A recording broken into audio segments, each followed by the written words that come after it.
हे ପ୍ରଭୁ ଲକ୍ଷ୍ମୀ ନୃସିଂହ, ଆପଣମାନେ ସମସ୍ତେ ଏହି ଭିଡ଼ିଓ ମାଧ୍ୟମରେ ପ୍ରଭୁ ଲକ୍ଷ୍ମୀ ନୃସିଂହଙ୍କର ବେଶ ଦର୍ଶନ କରିପାରିବେ। ପ୍ରଭୁ ଲକ୍ଷ୍ମୀ ନୃସିଂହ ଯେଉଁ ବେଶ ହେଇଥିଲେ ତାଙ୍କର ଫଟୋ ମୁଁ ଏହି ଭିଡ଼ିଓରେ ଅପଲୋଡ଼ କରିଛି। ଆପଣମାନେ ସମସ୍ତେ ପ୍ରଭୁଙ୍କର ବେଶ ଦର୍ଶନ କରି ହୃଦୟରୁ କୋଟି କୋଟି ପ୍ରଣାମ ଜଣାନ୍ତୁ। ଦେଖିବେ ପ୍ରଭୁଙ୍କର କୃପା ଆପଣଙ୍କ ଉପରେ ସଦାସର୍ବଦା ରହିବ। ଆପଣଙ୍କୁ ପ୍ରଭୁ ସବୁ ବିପଦରୁ ଉଦ୍ଧାର କରିବେ। ଆପଣଙ୍କ ପାଖରେ ରହିବେ।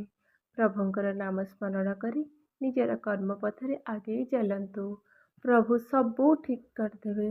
ଆପଣଙ୍କର ସବୁ ଦୁଃଖ ଦୂର କରିଦେବେ। ଆପଣ ଖାଲି ବିଶ୍ୱାସର ସହିତ କର୍ମ କରନ୍ତୁ, ଭଲ ବାଟରେ ଯାଆନ୍ତୁ। ପ୍ରଭୁ ମୋର ପ୍ରଣାମ ସ୍ୱୀକାର କରନ୍ତୁ। ଜାଣତ ଅଜାଣତରେ ଯାହା ଭୁଲ କରିଥିବି ତୁମର ଏଇ ଝିଅକୁ କ୍ଷମା କରିଦେବେ। ଜୟ ପ୍ରଭୁ ଲକ୍ଷ୍ମୀ ନୃସିଂହ।